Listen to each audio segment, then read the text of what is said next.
This is Piers Morgan Uncensored, and this is the interview the entire world has been talking about. Cristiano Ronaldo, one-on-one.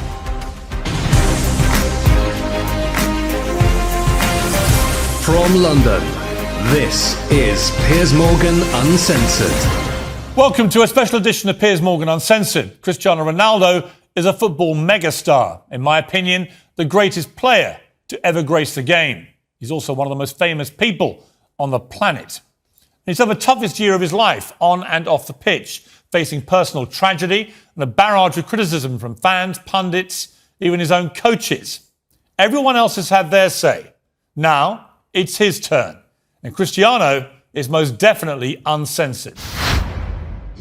Cristiano, let me start just by asking you, why are you doing this interview with me? Because I think it's the time to say something. And because I like you. As simple as that. Well, don't say that in public. Well, I like you too, and I appreciate it, because I think that you've had to sustain a lot of criticism this year in particular, probably more than at any stage in your career. And I think it's time to set the record straight and to clear up a few things, not least, I suspect, for the fans of Manchester United. You must be wondering what the hell's been going on. Oh, as I say many times, the fans, I'm always gonna say good about them. They are the most important things in the football. You play for them. They're always in my side. I feel that every time when I walk in the streets, the fans coming to me and they appreciate what I did, what I do for football. And for me, it's the most important in football. The fans, for me, is everything. I want to take you back to last summer. You're at Juventus, and there's massive speculation about where you're going to go. And the big rumour is that you're going to go to Manchester City. So first of all, how close was that to happening? Well, honestly, it was close. It was close. It's something that they spoke a lot, and Guardiola say 2 weeks ago, I guess, that they try hard to have me. But as you know, as my history in Manchester United, your heart, your feeling, the history that you did before, make the difference. And of course, as well, Sir Alex Ferguson. So I was surprised in the same way, but it was conscious decision because the heart speaking loud in that moment. You were a Manchester United legend. So when you say your heart led you, it's because of that, the history you had with the club and the relationship you maintained with Sir Alex, with the fans. I think it was the key. It was the difference in that moment. But I cannot be loyal if I would say that Manchester City wasn't close. But I think I did conscious decision. I don't regret in some point. And as you mentioned before, Sir Alex Ferguson was the key. Did you speak to him before you Yes, came I back? did. Yes, I did. I spoke with him, and What did he say to you to try and persuade you? he said to me that it's impossible for you to come to Manchester City. And I say, okay, boss. So I took the decisions, and I repeat I was with conscience that it was a good decision. You came back and it couldn't have started better. You played at Old Trafford. Yeah, you won 4-1 against Newcastle. You scored twice. Sir Alex was there, loving it, obviously, the return of the prodigal son. Your mother was there, the return of her own son. Your mother was crying, obviously. Obviously, yes. But what a comeback. How did that feel that day when you came off the pitch? Well, that feeling was amazing, but not only the day of the game. I felt before the week before that everything changed. The world speak about me, Cristiano, back home, back where they belong. So it was a special moment to be back to Manchester United, to perform for our fans, and of course to score 2 goals was the best welcome that I received in Old Trafford. It was a memorable day and unbelievable day too. The Viva Ronaldo chant went up. Yes, Viva Ronaldo. You like hearing that? Be back. Of course I did. Yeah. As I told you before, the fans for me, they are everything. 2 things happened, I think, within 24 hours of you re-signing for United. One, you broke the all-time record for shirt sales in 24 hours. You actually beat a guy called Messi at PSG. You must have been happy about that. Of course I do. As you know, I don't follow the records. The records follow me. So it's good. Another one in my book. And the other one was the Manchester United tweet announcing that you were rejoining the club was the most tweeted or most liked tweet, I think, in Twitter history. It's good. As I told you before, it was a good moment. Nobody expect, because things change around, in my opinion, in 72 hours, which is you plan, or they spoke, not only Manchester City but other clubs too, spoke about your name, that you will change Juventus for another club. But Manchester United wasn't there, wasn't in that pot of that teams, but surprised everybody, even me, to be honest. After a few weeks, things weren't going well at Manchester United. The club just wasn't firing. And in the end, Ole Gunnar Solskjaer, the manager, got sacked. And that's within like 2 months of you coming back. What were you feeling about what was going on at United? And what did you feel generally about the club itself and the state that the club was in compared to when you'd been there before? Piers, to be honest, when I signed for Manchester United, I thought everything was changed, because it's 13 years that I changed. I was in Real Madrid 9 years and 3 in Juventus. And when I arrived, I thought everything will be different, you know, the technology, the infrastructures and everything. But I was surprised in a bad way, let's say in that way, because I saw everything was the same. And Manchester, it wasn't in that moment that, as you mentioned, that Ole was sacked. Michael Carrick, he assumed the job for 2 games, Villarreal and Chelsea away, and everything was so fast, but surprised me a lot. Instability in the club, everything was kind of the same that I It hadn't moved on. No, they stop on the clock, in my opinion, which is something that surprised me. I didn't expect. And slowly they start to change. Even the windows, the new players, and was tough. Was tough for me because I didn't expect that. And because when you were there before, if Manchester United wanted a player under Sir Alex Ferguson, they normally got their man. Right now, it's a very different environment. After many years of failure since Sir Alex retired, United weren't getting the top players anymore. So were you surprised by that dynamic changing as well? Because you would have been used before to them, if they wanted top players, they got them. I was surprised. I thought when I signed, that they signed in that year Sancho and Varane plus me, that things will be in the way that Manchester should be. As you mentioned, well, Sir Alex Ferguson left a big gap in the club. Not only Sir Alex Ferguson, but one person that I thought make the difference, David Gill, the president, a very, very good man. And the structure around Sir Alex Ferguson was very important too. I knew that Manchester United wasn't the same, but I don't see that it was so big gap, so big things that go through by the last 10 years. And it was the thing that surprised me more, to be honest. It was little things like even the swimming pool that the players use, the saunas, all these facilities. Nothing had changed since you'd left in 2009. Nothing changed. Surprisingly, not only the pool, the jacuzzi, even the gym. Even some points, the technology, the kitchen, the chefs, which is I appreciate, lovely persons.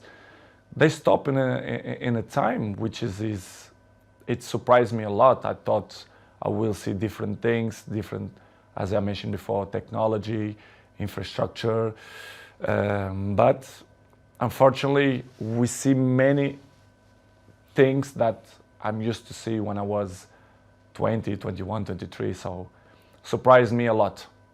You'd also, of course, as you said, you've been at Real Madrid and Juventus, where you saw them moving all the time to progress with technology, the latest thing, to improve performance levels. So you were able to compare what you'd experienced there with what was not happening at United. In United, the progress was zero, in my opinion. To compare with Real Madrid and even Juventus, that they follow the recent world. So the technology, especially the terms of training, nutrition, and conditions of eat properly and to recover better than before, surprised me. Manchester right now, to compare with that club, I think it's behind, in my opinion, which is something that surprised me. A club with this dimension should be in the top of the tree, in my opinion, and they are not. Unfortunately, they are not in that level, but I hope the next years they can reach to be in the top level. Up next, Ronaldo's scathing verdict on what's gone wrong at Manchester United.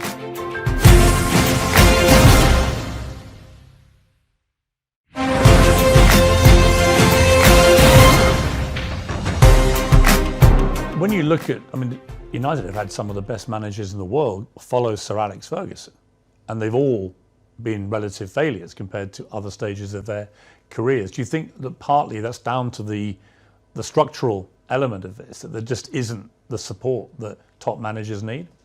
I don't know what's going on, but since the Sir Alex Ferguson left, I saw not evolution in the club. The progress was zero. For example, you have an interesting point that how the club as Manchester United, after Ole,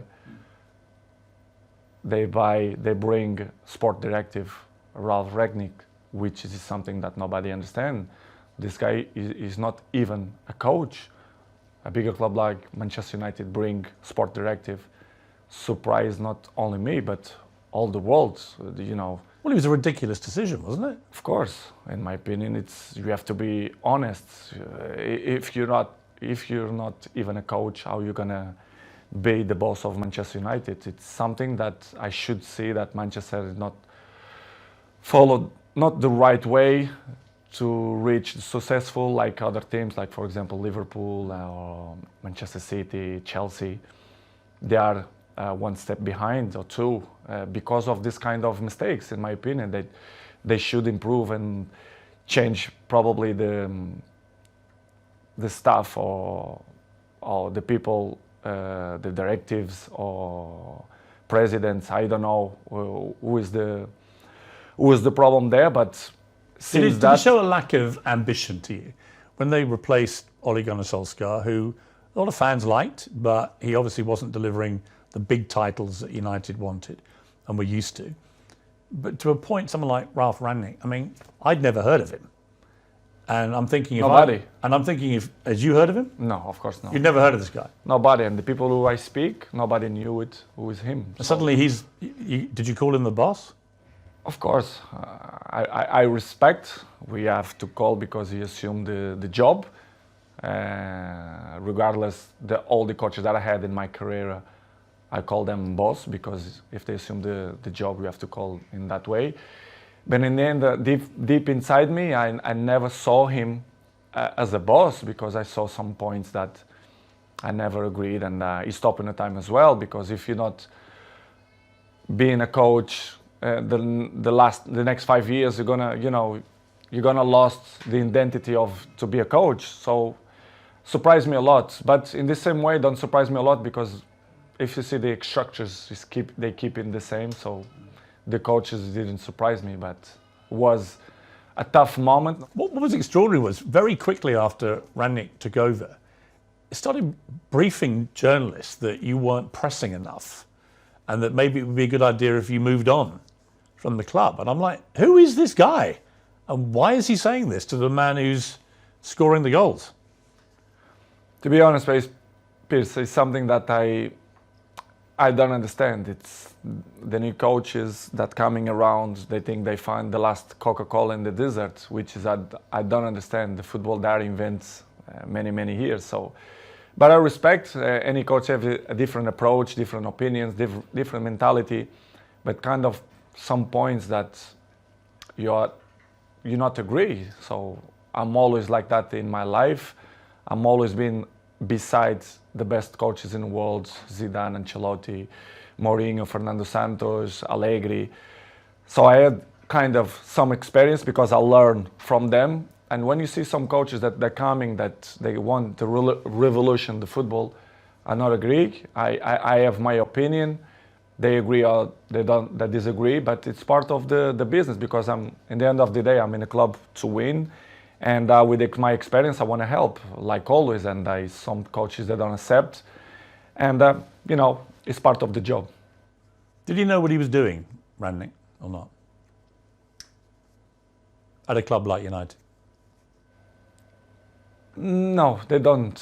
They knew the club very well, but they don't know the dimension of the club inside, the history of the club, which is for me surprised me even more, which is when the soccer Ole Solskjaer, you should bring a top manager, not sport director. Did you think it was right to get rid of Solskjaer, or would you have kept him on?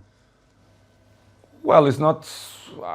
I love Solskjaer. I think he was a top person because what I keep inside my heart, it's the heart of the persons, and Ole for me is a top person. Coach, of course, he wasn't. He didn't look for what he wants. It's hard to assume after Sir Alex Ferguson, but I think he did a good job. For sure, he need more time, but I'm never doubt that he's going to be a good coach in the future. But it was a good experience. I was so pleased to work with him, even a short period. What about the younger players and specifically their mentality?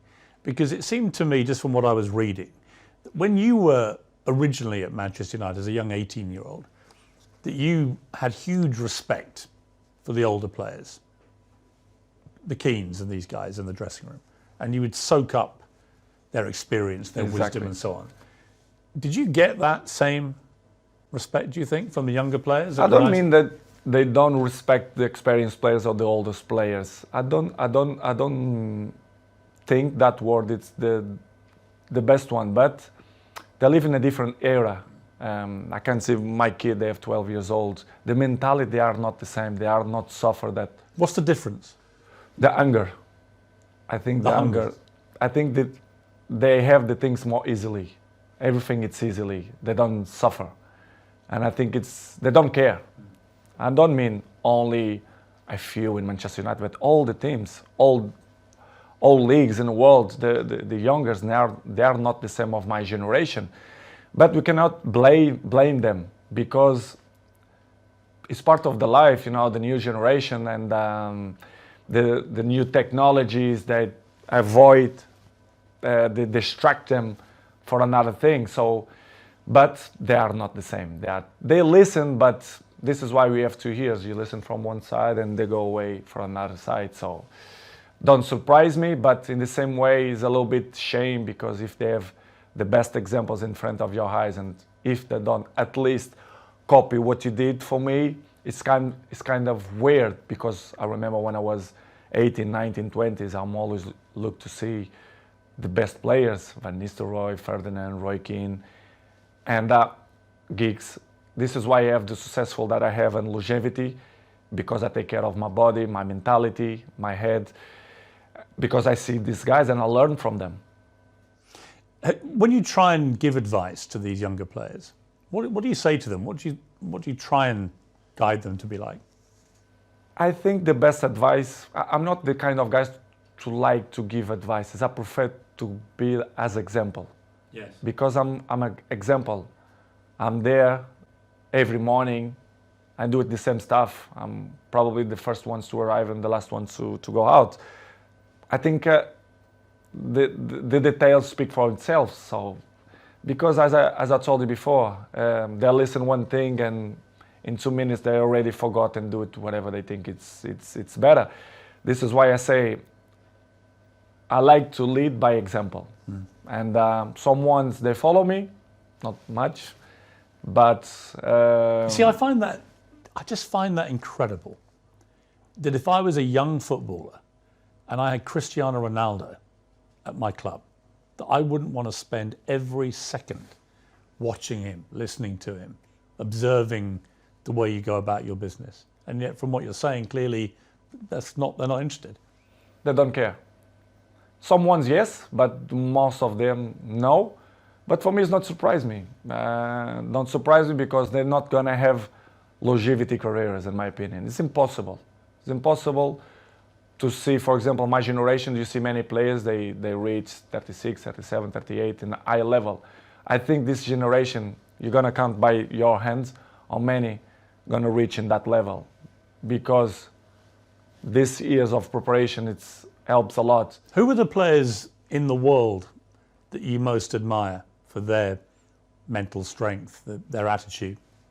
It's difficult question because I'm always can say what I see from my eyes. For example, if you tell me what I see, for example, in Manchester United, I can mention probably Dalot, Diogo Dalot. His example is young, but he's very, very professional, and I'm not doubt that he's gonna have longevity in the football because he's young, he's smart, intelligent, and he's very professional. You have a few ones more, but like him, it's difficult to see. Probably Martinez, Casemiro's 30s, but I will say Dalot. Coming next, Ronaldo opens up on the toughest moment of his life.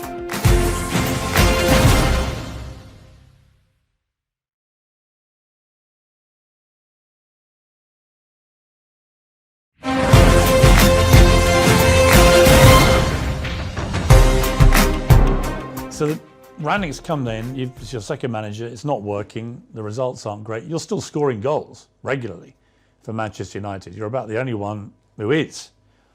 But then you get hit by an awful episode in your life, probably the worst time of your life, where your partner, Georgina, she's pregnant with twins and is actually giving birth to these 2 babies. And your baby son doesn't survive. And I don't think I can imagine, I have 4 kids, you have a lot of children, you can't imagine a worse thing to happen than to go a full term of a pregnancy, particularly for the poor mother in that case, but also for you. What was that like for you, that time in your life? It's probably the worst moment that I passed through my life since my father died, when you have a kid that you expect that everything will be normal and you have that problem, it's hard, as human being that I am, me and Georgina, we had quite difficult moments because we don't understand why happened to us. Was difficult, to be honest, was very, very difficult to understand what's going on in that period of our life. As you know, the football carry on. They are so fast, many competitions. The football don't stop. We have many competitions. And pass through in that moment was probably the most difficult moment that I had in my life. Me and my family, especially Gio, that was tough. She said she was giving an interview about the new series of her TV show. And she said in an interview, a big piece of my heart shattered. And I asked myself how I could carry on. I had the answer nearer than I thought. I looked into the eyes of my children, and there I saw the only way of doing it being all together. Yeah, I saw too. Yeah, this is why what we did. I grew up my family, especially Gio, and we had the difficult moments, but we said, listen, we have more kids. We have one that born, Bella, that we have to be happy too. I mean, such a difficult situation again, where you're mourning the terrible loss of your little baby boy, but also celebrating the birth of your beautiful daughter. I try to explain sometimes to my family and even my close friends. They say, I never felt to be happy and sad in the same moment. Yes. I never felt. It is hard to explain. So difficult. So difficult. It's, you don't know if you cry or you don't know if you smile. Yes. Because it's something that you don't know how to react. You don't know what to do, to be honest. And of course, I remember very well that I look like, I don't know the word that to define what I felt in that moment, but it's crazy feelings, it's crazy emotional. But as I told you before, I have to hold that we had at least Bella, yes, which is the most important. One die and one survive, but it's difficult to explain. How did you explain it all to your other children? They must have been so confused about it. In the beginning, Gio arriving home and the kids start to say, where's another baby, where's another baby? Of course, Cristiano, I had conversation with him in the day, because he's 12 years old, he knows, he understands everything. And I had a nice conversation with him. We cried together in his bedroom, and he explained, and it's kind of, he didn't understand. He understand, but in the same way, he was a little bit confused. The other ones in the beginning, in the table, the kids start to say, Mom, where is the other baby, blah, blah, blah. And Gio, in the beginning, they start to say, because, you know, she had a little bit belly, because they had two, it's hard process. And after 1 week, I say, you know, let's be frontal, let's be honest with the kids. Let's say that Angel, which is the name, they go to the heaven. It's better to say in that way. Yes. And we start to use in that way. And the kids always understand when we had shots in the table, and they say, Daddy, I did this for Angel, and they point out for the sky, which is I say, and I like it the most, because you know it's part of the lives, and I'm not gonna lie to my kids to say the truth, which was a difficult process, but in the same way, I become more father, more friendly of them. They become more close to his daddy, especially me with Georgine as well. Yeah, I was going to ask you that, because these things, they can make or break relationships, because the grief can be so intense. It can drive couples apart, or it can bring them closer. In my case, it was better in that way. I become more friendly of Gio. I was of course friend, but I see more lovely for her and for my kids, and I start to see the life with a different perspective. You understand, which is coming the point of, if you're gonna ask me for sure, the pre-season moments. Yes. For example, why I didn't go to the pre-season. Yes, I'm going to come to that. Yeah. But it was just to finish in that chapter was the most difficult moment. The last since my dad died, it was this moment that I passed through the last 6 months. Do you feel your son is with you in spirit? Do you feel For that? sure, for sure. His ashes is with me, like my daddy. They are here in Really? my house. Yes. It's something that I want to hold for the rest of my life. I'm not thrown to the ocean or to the sea.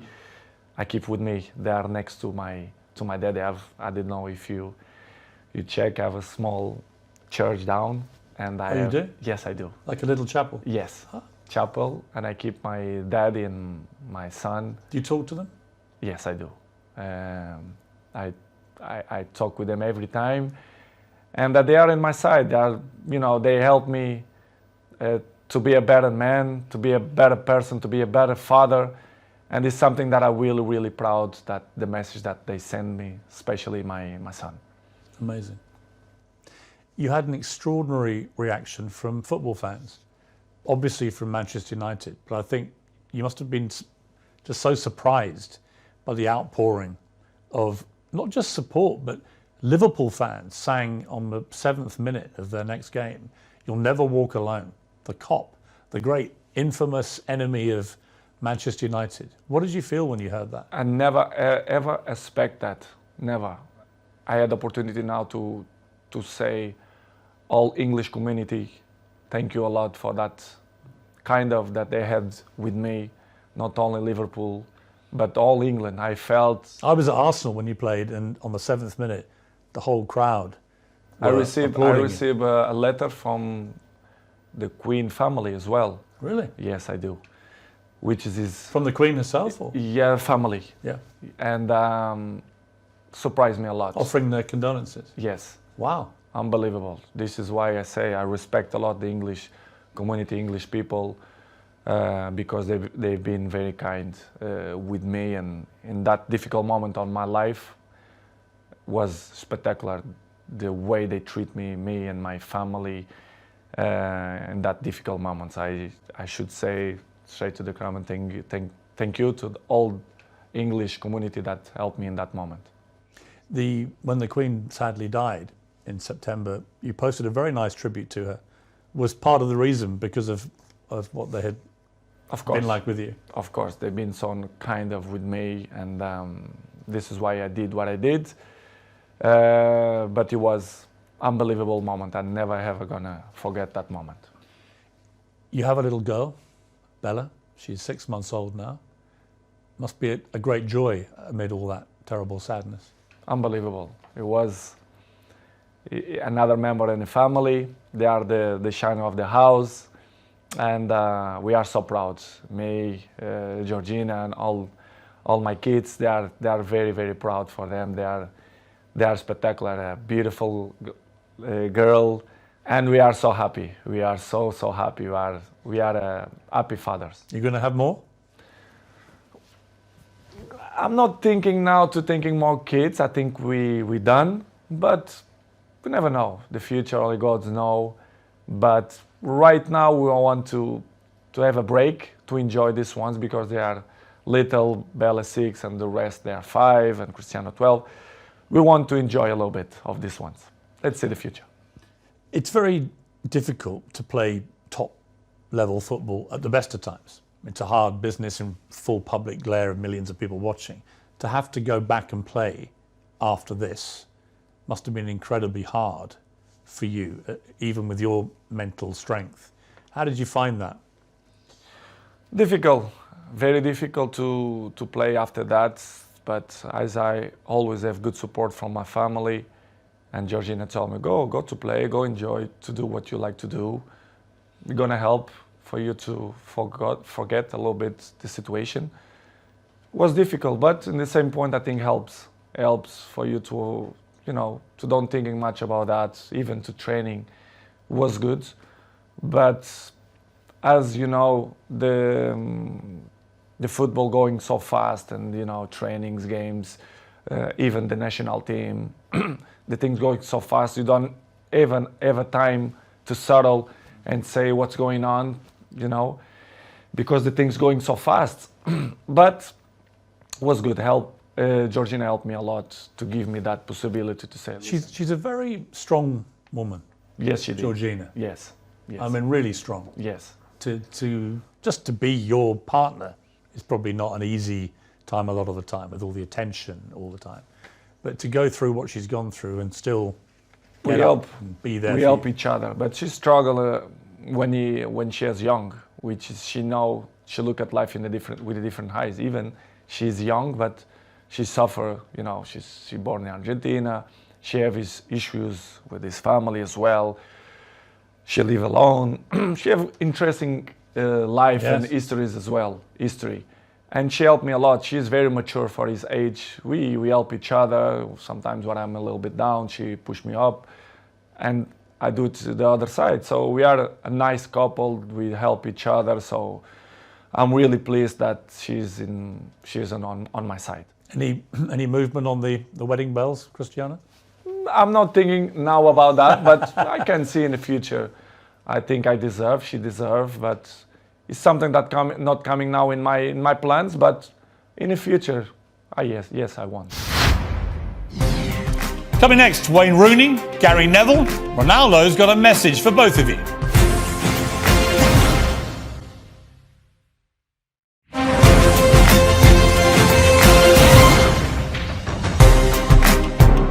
Four days after this terrible time in your life, United get a new manager, Erik ten Hag. Did you know much about him? A little bit through Ajax, the job that he did for Ajax. You end the season with 24 goals for Manchester United, including 18 in the Premier League, 6 in the Champions League. You were second in the Golden Boot for the English football. I mean, by any normal yardstick, that's an incredible performance. And yet you were still getting criticised. It was almost like, well, it's got to be your fault, even though you scored all the goals. Were you as bemused as I was that you were becoming the focal point for the criticism? I think it's easy to point out when you want to cover other things, to point out Cristiano Ronaldo. It's easy. Everyone know that press, they wanna put me in the first page because they know they will sell more, the dressing will be different. And I'm used to live like that because, I was 37, I know and I learn many things. When you are in the down of the wave, when you are in the top of the wave, you don't realize and you don't see things that you don't see before, which is I appreciate. To have bad moments, to see which people is in your side, who criticize you more, because they're looking for that. They don't like to see successful people. The people only try to bring negativism. And I felt the last 4 or 5 months that not only for me, but even for my family as well, for Georgina, especially around the world, the press criticize me even more. Sometimes I don't understand why. Even Portuguese press that they criticize me a lot. I don't understand, but I still believe that the jealousy is part of that. They want to cover many things that helps to shine other things. But listen, Piers, I know I'm 21 years in the top of the game, so I know how it takes. So for me, it's not a problem. It's hard when you are a little bit down to listen to this criticism. Do you read it all? Do you read newspapers? Do you read social media? A good thing that I have, I don't like to read because I know 90% of the times they lie. They are garbage. The press, they are garbage. Not all of them, but most of them. They don't say the truth. And they lie. They constant lie and they constant attack me and my family. They're always negativism against my family.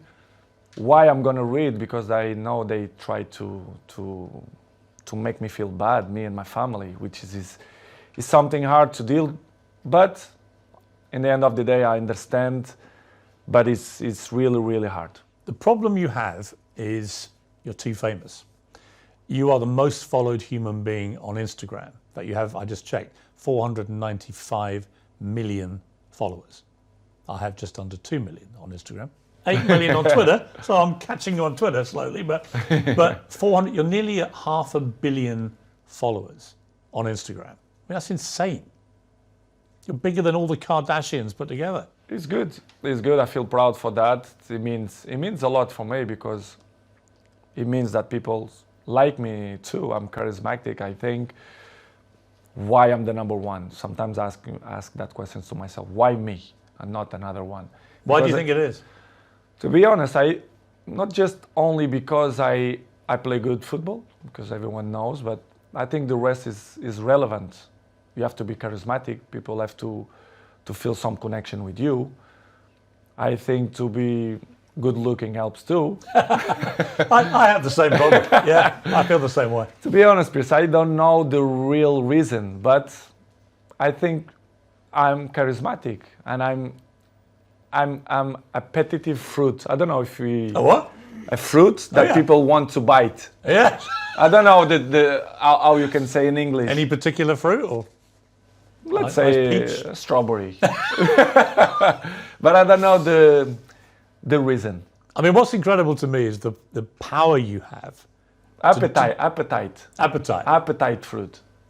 fruit. I don't know if it makes sense in English, but if it don't make sense, you learn. I'll research appetite fruit, yeah. Okay. I mean, I have a pinned tweet, and it's you telling me I have good abdominals, which is a very good observation, by the way. And it's only 10 seconds long. It's had 43 million views, this clip. So thank you.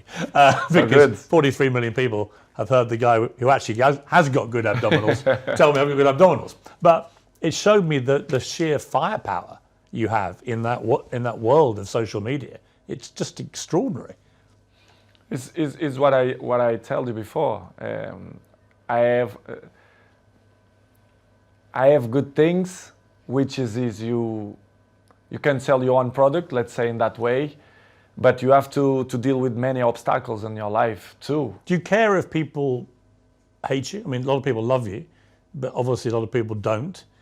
You're so big, you're going to get both. But do you care about the ones who hate Cristiano Ronaldo? I care the people who like me. I'm not waste time for the people who don't like me. I think it's waste of time. These people, they are not interesting on my life.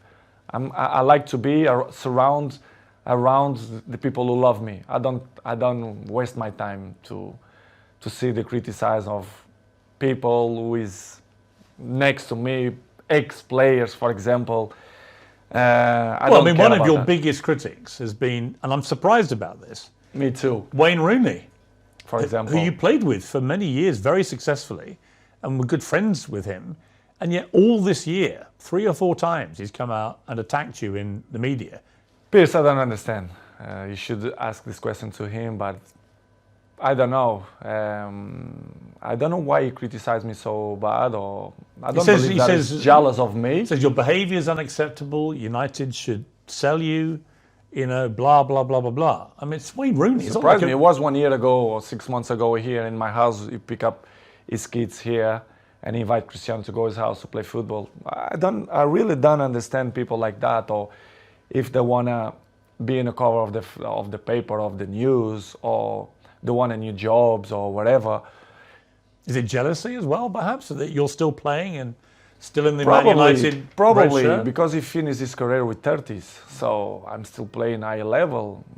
I'm not gonna say that I'm looking better than him, which is true, but that is inarguable. I mean, there's no contest. It's hard to listen that kind of criticize and negative about people who play with you. For example, Gary Neville as well.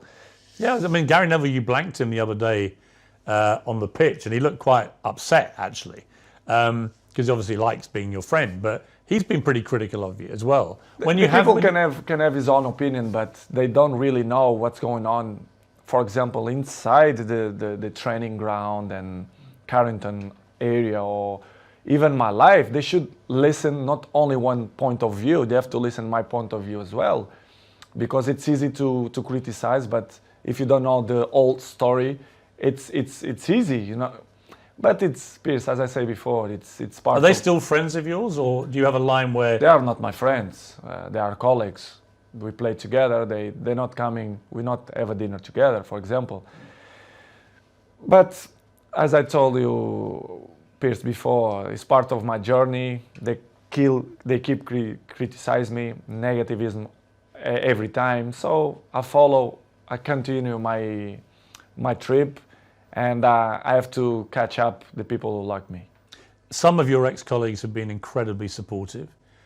Rio Ferdinand has always got your back. Roy Keane always has your back. Whatever happens, he's always supported you and has continued to do so. Does that mean a lot to you? It means a lot, because I was in the dressing room with them. They are part of my journey in football as well. As I mentioned many times, Roy Keane for me was my best captain ever. Rio Ferdinand helped me a lot. He was my neighbor, I was his neighbor. So very, very good guys. Not just because they speak good about me, but they was there in the dressing room. They are football players. They know how players thinking and the behaves, etc. And to listen ex colleagues or teammates to criticize you and they only see one point of view. Do you feel a bit betrayed when they do that? Because you played together. It's easy to criticize. I don't know if they have a job in television that they must criticize to be more famous. I really don't understand. Do you think they use your name a bit to get attention? I think they take advantage of that because they are not stupid.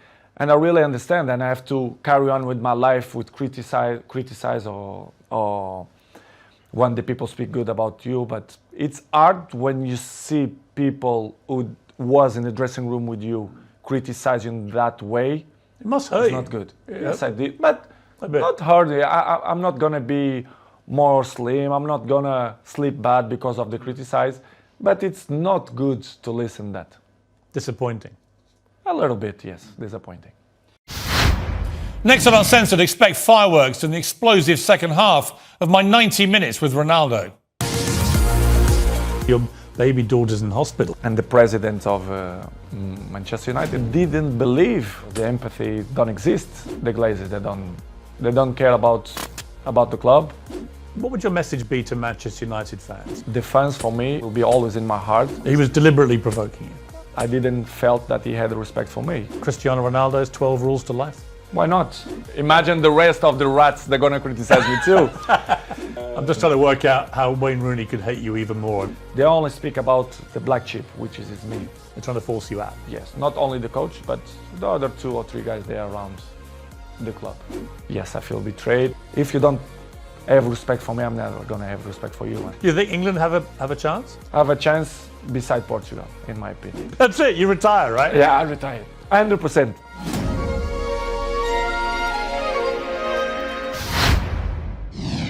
You won't want to miss it. Whatever you're up to, keep it uncensored.